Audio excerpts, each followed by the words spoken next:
తల ఉంచుదాం, కళ్ళు మూసుకుందాం. ప్రేమ కలిగిన తండ్రి, మీకు స్తోత్రాలు, వందనాలు ప్రభా. మీరు దయచేయమని, కృప చూపించమని ప్రార్థన చేస్తున్నాం.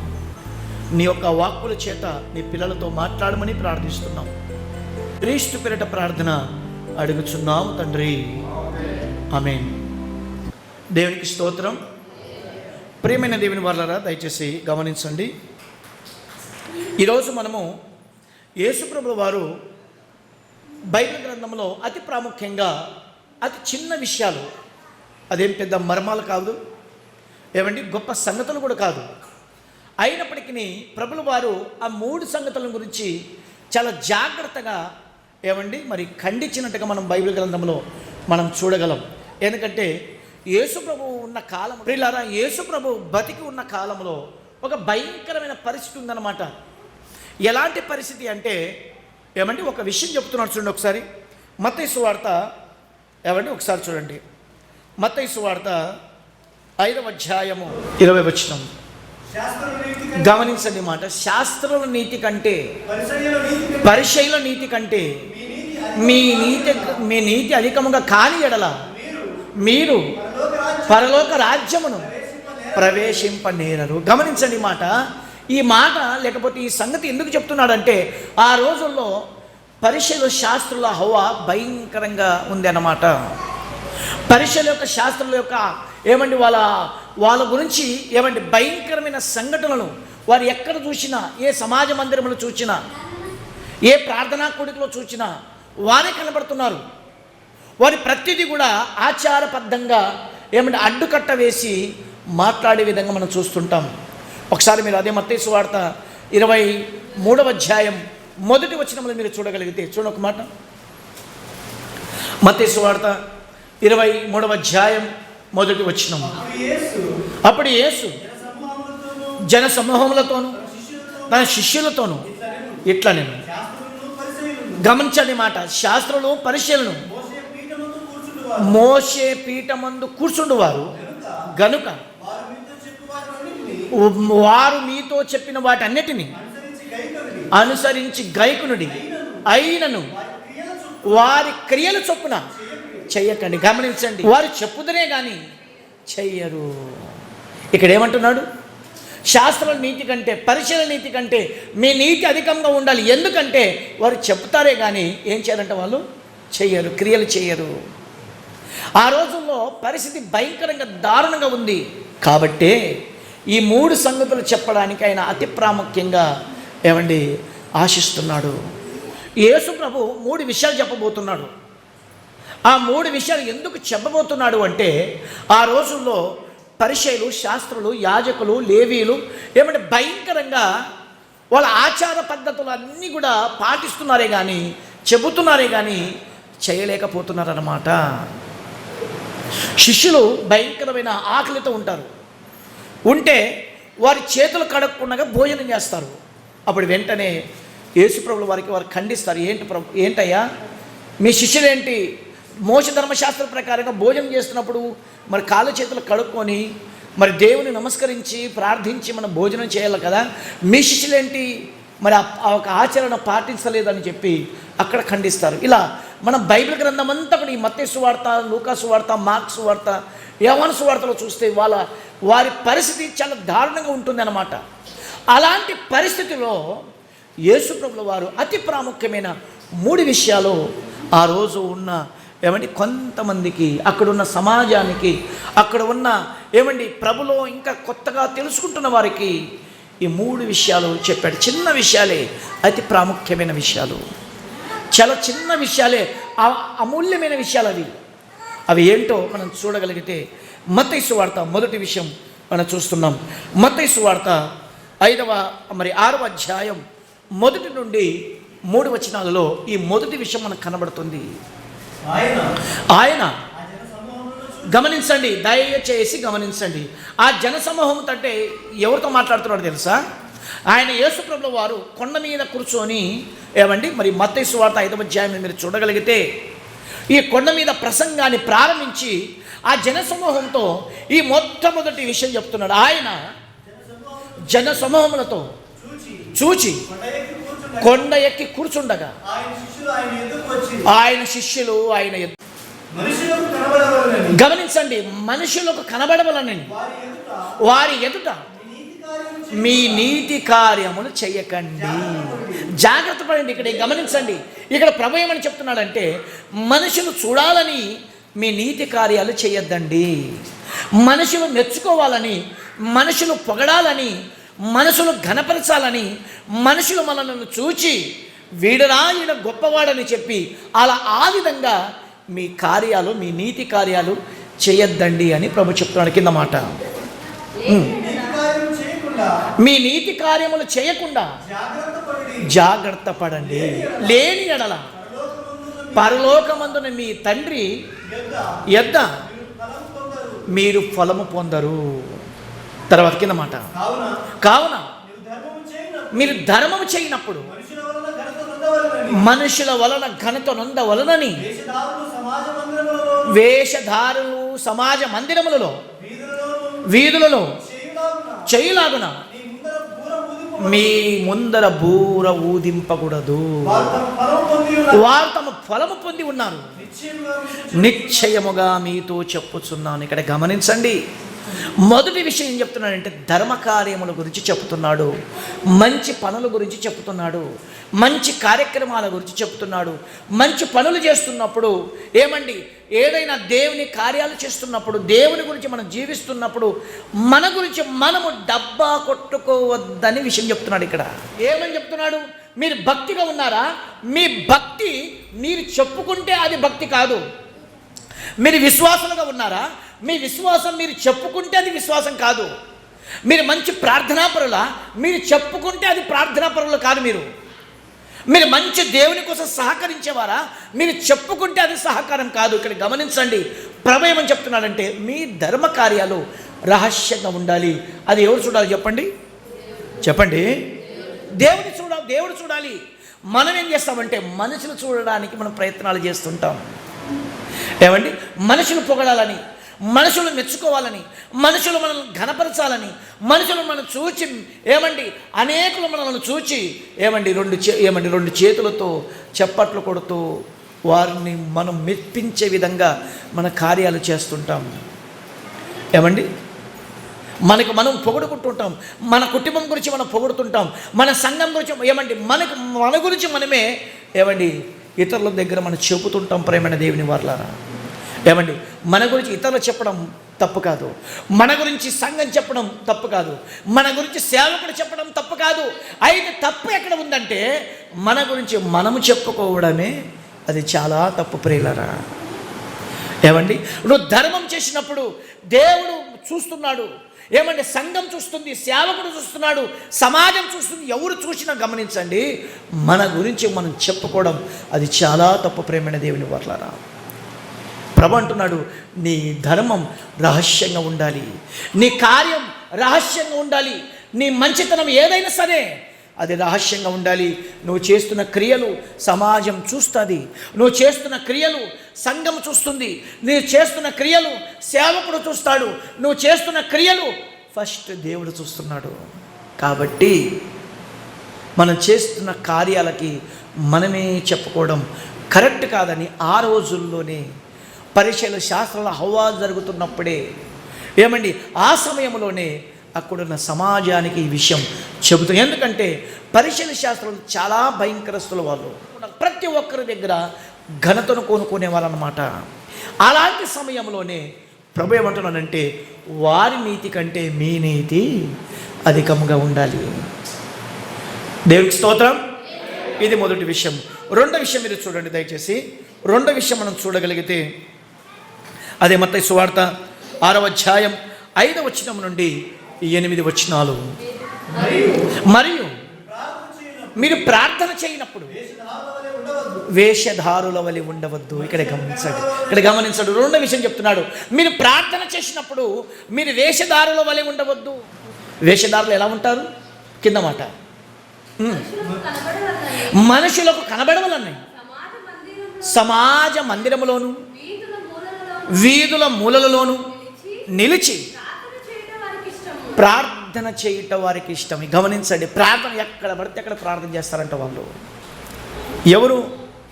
వారు ఎదుటి వాళ్ళు చూడడానికి ప్రార్థన చేస్తుంటారంట. నువ్వు ప్రార్థన చేయనప్పుడు నీ గదిలోకి వెళ్ళు.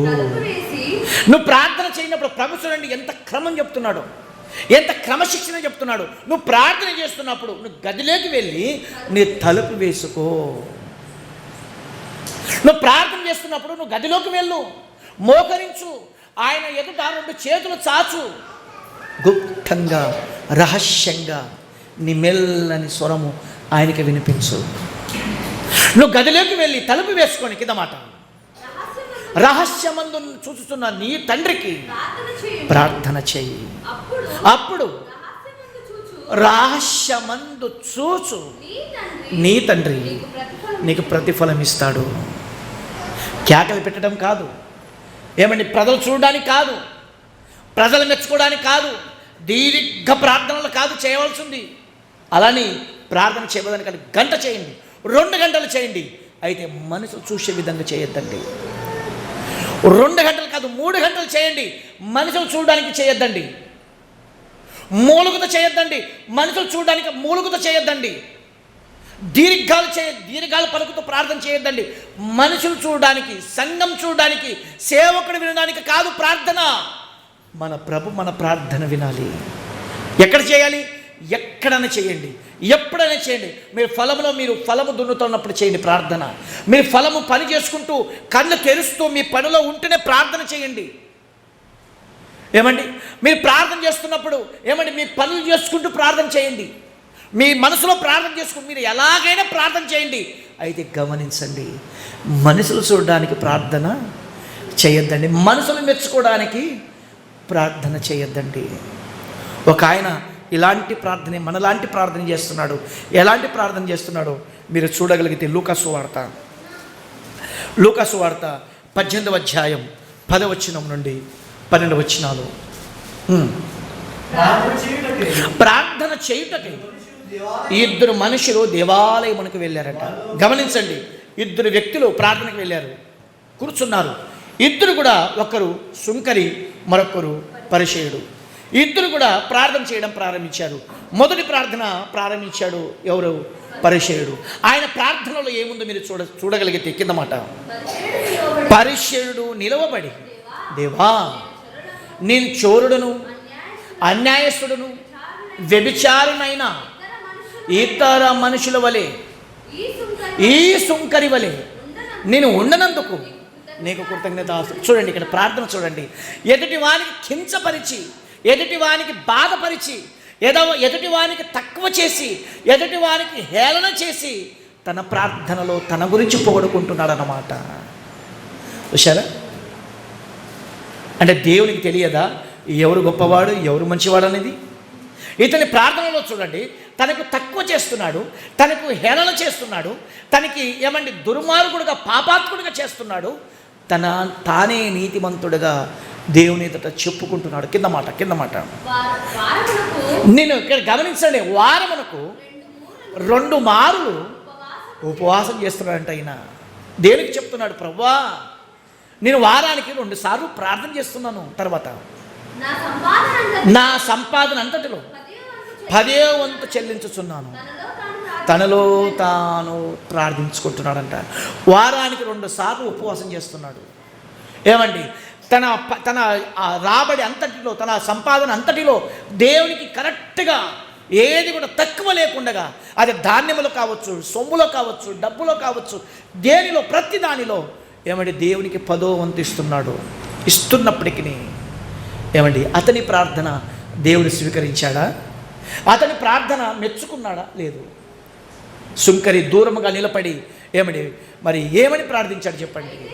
అయితే సుంకరి దూరముగా నిలబడి ఆకాశం వైపు కళ్ళు ఎదుట కూడా ఏమండి ధైర్యం చాలక రొమ్ము గుద్దుకొనుచు, దేవా, గమనించండి, దేవా, నేను పాపిని తండ్రి. ఆయన ప్రార్థనలో ఎంత తగ్గింపు, ఆయన ప్రార్థనలో ఎంత వినయత, ఆయన ప్రార్థనలో దేవుని పట్ల ఎంత మరి ఆసక్తి కనబడుతుంది. దేవా, నేను పాపిని తండ్రి, దేవా, నేను దుర్మార్గుడిని తండ్రి, దేవా నీకు గాయపరిచాను ప్రభువా, దేవా నేను ఎన్నోసార్లు నా నోటి మాటలతో నేను పాపం చేశాను తండ్రి, దేవా నా ఆలోచనలతో నేను ఎన్నో పాపం చేశాను తండ్రి, దేవా నేను ఎన్నో తప్పిదములు చేశాను నాయన, నీ ఆకాశం వైపు కళ్ళెగటకు నాకు శక్తి చాలలేదు తండ్రి, దేవా నేను పాపిని తండ్రి, నన్ను కరుణించుము. అప్పుడు ప్రభు అంటున్నాడు, ఇతని కంటే ఇతనే నీతివంతుడు. ప్రార్థనలో తగ్గింపు కనపడాలి, ప్రార్థనలో యథార్థత కనపడాలి, ప్రార్థనలో దేవునికి ఇష్టకరమైన ప్రార్థన కనపడాలి. ఏమండి, ధర్మం ఎలా ఉండాలి చెప్పండి? మనం చేసే ధర్మ కార్యాలు ఎలా ఉండాలి చెప్పండి? మనుషులు చూడాలన్నా దేవుడు చూడాలన్నా? రెండోది, ప్రార్థన మనుషులు చూసే విధంగా చేయాలన్నా రహస్యంగా చేయాలన్నా? ఏమండి, మీరు ఫలం మీరు పని చేసుకుంటూ ఉండండి, ఇతరులతో మరి మాటలు పెట్టుకున్నట్టు కంటే మీరు లోపలే ప్రార్థన చేసుకుంటూ పని చేయండి. మీరు లోపలే ప్రార్థన, దేవా నా గ్రామాన్ని దీవించు, నా గ్రామాన్ని రక్షించు, మా దేశాన్ని కాపాడు, ఏ ప్రభా మా గ్రామంలో ఉన్న పంటలను దీవించు, నన్ను దీవించు, నా కుటుంబాన్ని దీవించు, మా సంఘాన్ని దీవించు, మా సేవకుడు దీవించు. దేవా దేవా లోపల ప్రార్థించండి. మీరు ఇంటికి వచ్చేంత వరకు మీ ప్రార్థన ఆగదు. మీరు రహస్యంగా చూసి చేస్తున్నారు, మీ మనసులో ఉన్న ప్రార్థన ఆయన వింటున్నాడు. ఏమండి, అలాంటి బహిరంగంగా ప్రజలు మెచ్చుకునే విధంగా ప్రార్థన చేసేవారు మన సంఘములు లేరని నేను విశ్వసిస్తున్నాను. అయితే గమనించండి, ఆనాడు సమాజంలో ఈ రెండో తత్వం కలిగిన వారు భయంకరస్తులు ఉన్నారు. ప్రేమిన దేవుని వర్లరా, ఇది రెండో విషయం. మూడో విషయం మీరు చూడగలిగితే, మూడో విషయం అక్కడే 6వ అధ్యాయం మరి 16 నుంచి 18 వచనాలు. మత్తయి సువార్త 6వ అధ్యాయం 16 నుండి 18 వచనాలు గమనించండి. మూడో విషయం చెప్తున్నాడు, మీరు ఉపవాసం చేయనప్పుడు వేషధారుల వలె దుఃఖ ముఖములై ఉండకుండి తాము ఉపవాసం చేస్తున్నామని మనుషులకు కనబడవలనని వారు తమ ముఖములను వికారము చేసుకుంటారట. అమ్మా, ఎందుకమ్మా మీరు వికారం చేసుకున్నారు ముఖము? లేదయ్యా, ఈరోజు ఉపవాసం ఉన్నాను. అయ్యా, మీరు ఎందుకయ్యా ఈరోజు ఇంత చిన్న ముఖం పెట్టుకున్నారు? ఏంటి మీ పరిస్థితి ఏంటి? ఎందుకు ఇలా దుఃఖంగా ఉన్నారు? మేము ఉపవాసంగా ఉన్నాం అని చెప్పి మనుషులు చూడాలని మన ఉపవాస లక్షణాలని కనపరుస్తామంట. అయితే ప్రభు చెప్తున్నాడు కింద మాట, వాళ్ళు తమ ఫలం పొంది ఉన్నారు, మీకు ఏ ఫలము రాదు. మీరే అలా ఎన్నిసార్లు మీరు చేసినా మీ ఫలము రాదు. కింద మాట మంచి మాట. ఇక్కడ క్రమం చెప్తున్నాడు చూడండి. ప్రార్థన గురించి ఎలాగైతే క్రమం చెప్తున్నాడో ఉపవాసం గురించి కూడా క్రమం చెప్తున్నాడు. మీరు ఉపవాసం చేయనప్పుడు మనుషులకు కనబడవలనని కాక రహస్యమందు చూచుచున్న మీ తండ్రికి కనబడవలనని మీ ఉపవాసం చేయనప్పుడు మీ తల అంటుకొని మీ ముఖము కడుగుకొని అప్పుడు రహస్యమందు చూచుచున్న మీ తండ్రికి మీకు ప్రతిఫలం ఇచ్చును. ఉపవాస క్రమం చెప్తున్నాడు.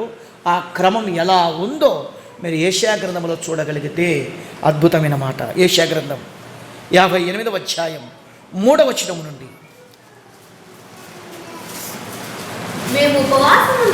మేము ఉపవాసం ఉండగా ఇక్కడ గమనించండి, ప్రజలు అడుగుతున్నారు దేవునికి, దేవా మేము ఉపవాసం ఉన్నాం కదా, నువ్వు ఎందుకు చూడట్లేదు అంటే తన జీవితంలో ప్రార్థనకు వస్తున్నప్పుడు ఏమండి మనుషులు చూడడానికి ప్రార్థన చేసేవాడు, మనుషులు చూడడానికి ఏమండి మందిరానికి వచ్చేవాడు, ఆల్రెడీ ప్రార్థనకు వచ్చేవాడు. ఎప్పుడైతే ఆడబిడ్డ పుట్టిందని తెలిసిందో ప్రభుని వదిలిపెట్టేశాడు. ప్రేరణ గమనించండి, మన జీవితాల్లో కూడా ఏమండి మనుషులు చూడడానికి, మనుషులు మెచ్చుకోవడానికి ఏమండి మన జూటూరులో లేదనుకుంటాను, కానీ మీరు పత్తికొండ ప్రాంతంలో మీరు చూడాలి. కొన్ని గేరులో కొంతమంది మా ఇంటి పని చేస్తున్నప్పుడు బేల్దారులు వచ్చి చెప్తుంటారు, అయ్యా మా గేరులో అబ్బా పొద్దున 5 గంటలకు లేసారు, గట్టిగా ప్రార్థన చేస్తారు, అంత అవసరమా సార్ ప్రార్థన చేయడం అని చెప్తుంటారు. మా ఇంటి చుట్టుపక్కల అందరూ వింటుంటారు, గట్టిగా చేస్తుంటారు, ఏం వాళ్ళదిలే మేము అనుకుంటుంటాం అంతే, అంత గట్టిగా చేస్తే అవసరమా సార్, మెల్లంగా చేసే దేవుడు వినడా అని చెప్తుంటారు వాళ్ళు.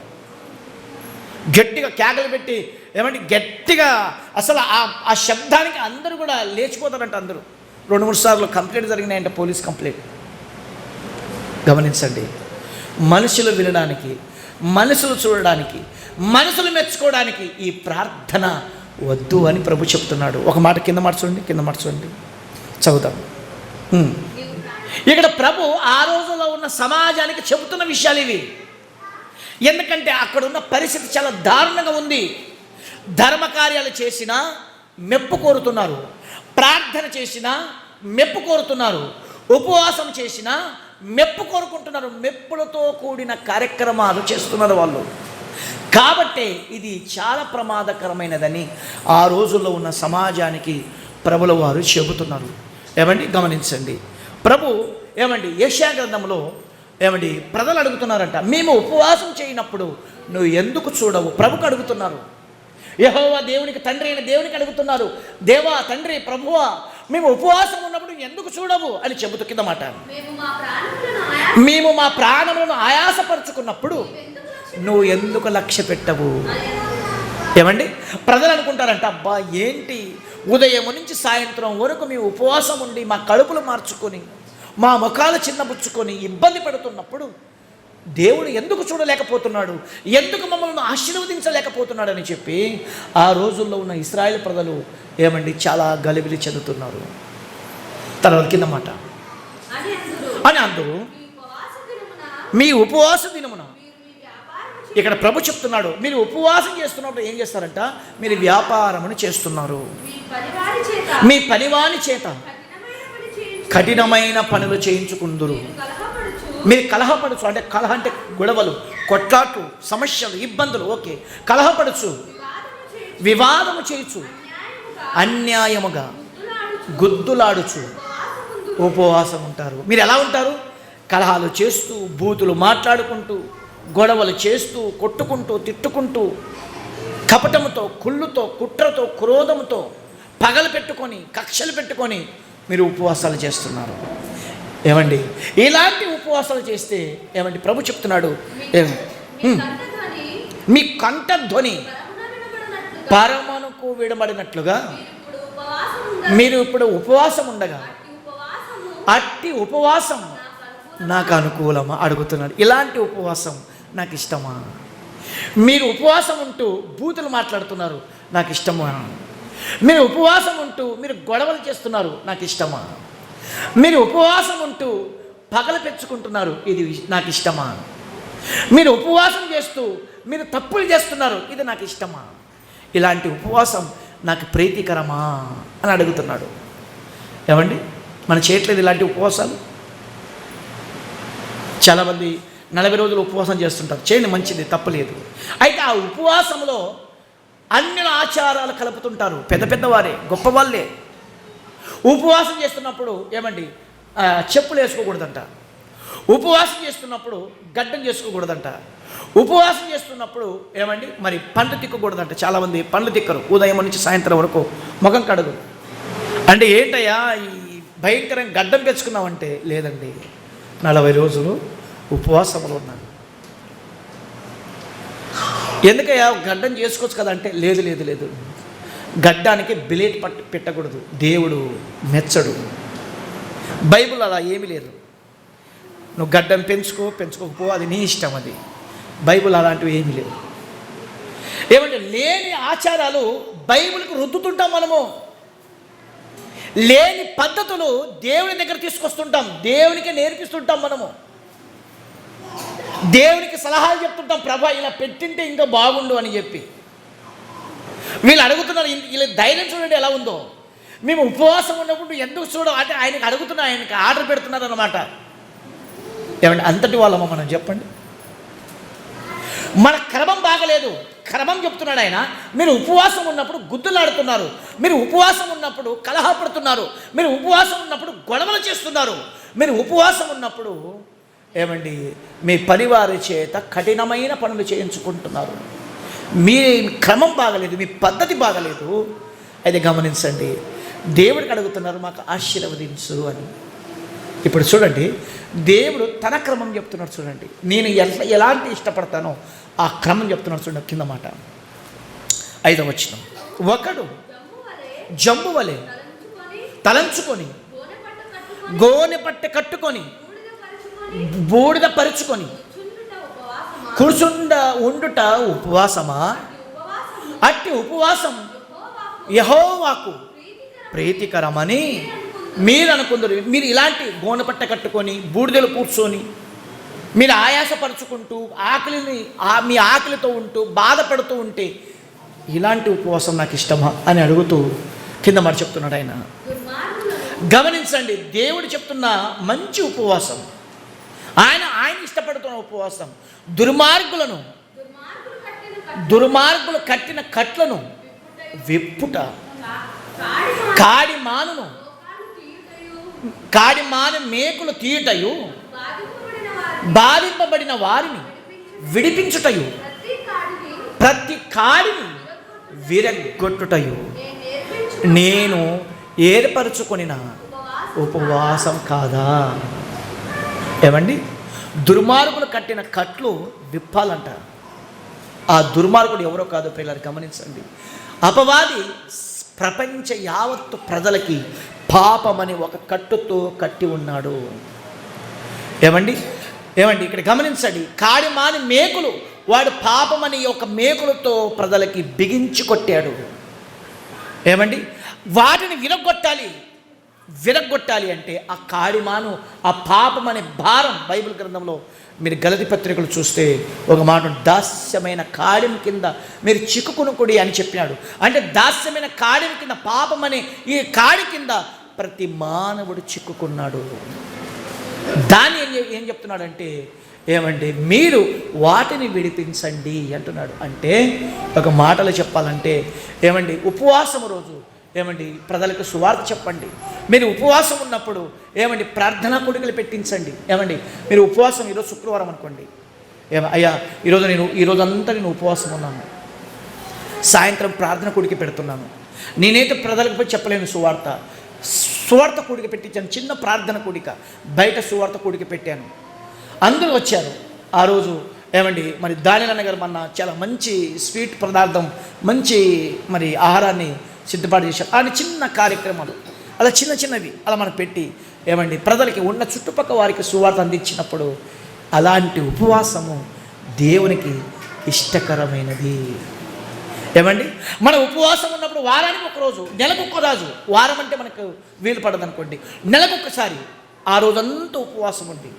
ఏమండి ఆ ఉపవాసం ఉన్న ఆ రోజు చిన్న ప్రార్థన కూడిక ఏమండి ప్రజలందరికీ సువార్త వినిపించి. ఎందుకంటే మనం చెప్పలేం, మనం చెప్తే మనం వినలేరు జనాలు, మనం చెప్తే వాళ్ళు వినడానికి ఇష్టపడరు. అయితే ఆ ప్రార్థన కూడిక ద్వారా ఏమండి సువార్త చెప్పి అనేకులకి పాపభరితమైన జీవితం నుండి విడుదల చేయించడానికి ఈ చిన్న కార్యక్రమాలు పడితే ఇలాంటి ఉపవాసమే దేవునికి ఇష్టకరమైనది. అలాంటి ఉపవాసం మనం చేసినప్పుడు గమనించండి, దేవుడు మనకు ప్రతిఫలం ఇవ్వడానికి సిద్ధంగా ఉన్నాడు. ఉపవాసం అంటే అర్థమేంటో తెలుసా? మనం ఆ రోజు ఉపవాసం ఉండి ఆ ఉపవాసం రోజు అంతా ప్రార్థన చేసిన ఆ రోజు ఒక చిన్న ప్రార్థన కూడిక పెడితే చుట్టుపక్కల వారు, దేవా ఇగో కాడిమాను మేకులు బిగించుకొట్టిన సాతాను ఒక కాడిని విడగొట్టడానికి నీ దాసుల ద్వారా సువార్త ద్వారా నీ ప్రజలను రక్షించు ప్రభువా అని ఇలాంటి ఉపవాసంతో మనం ప్రార్థన చేస్తే ఆ ప్రార్థనకు దేవుడు ఖచ్చితంగా ప్రతిఫలం ఇస్తాడు. ప్రేమైన దేవుని మాట, ఈ ఉపవాసము ఆ రోజు ప్రజలు చేయలేకపోతున్నారు. ధర్మకార్యములు చేస్తుంటే ప్రజలు మెచ్చుకోవడానికి చేస్తున్నారు, ప్రార్థన చేస్తున్నప్పుడు ప్రజలు చూడడానికి ప్రార్థిస్తున్నారు, ఉపవాసం చేస్తుంటే ప్రజలు చూసి మెచ్చుకోవడానికి ప్రార్థన చేస్తున్నారు, అంతే. కాబట్టి ప్రియులారా, ఈ 3 విషయాలు ప్రభుల వారు చెబుతున్నాడు. ఆ రోజు ఉన్న సమాజం ఇలాంటి మనము ఎప్పుడైతే చేస్తామో దేవుడు, దయగలిగిన దేవుడు మనలను, మన కుటుంబాలను తన కృపతో నింపుతాడు. దేవునికి స్తోత్రం. అలా మనం చేసినప్పుడే మన కుటుంబాలు దీవించబడతాయి, ఆశీర్వదించబడతాయి. కాబట్టి మీరందరూ కూడా ఈ విధంగా చేయాలని మీ అందరికీ ప్రభు పేరిట మరి కోరుతూ అట్టి కృప దేవుడు మనందరికీ దయచేసి దీవించి ఆశీర్వదించునుగాక. అందరూ కళ్ళు మూసుకుందాం, ప్రార్థన చేసుకుందాం.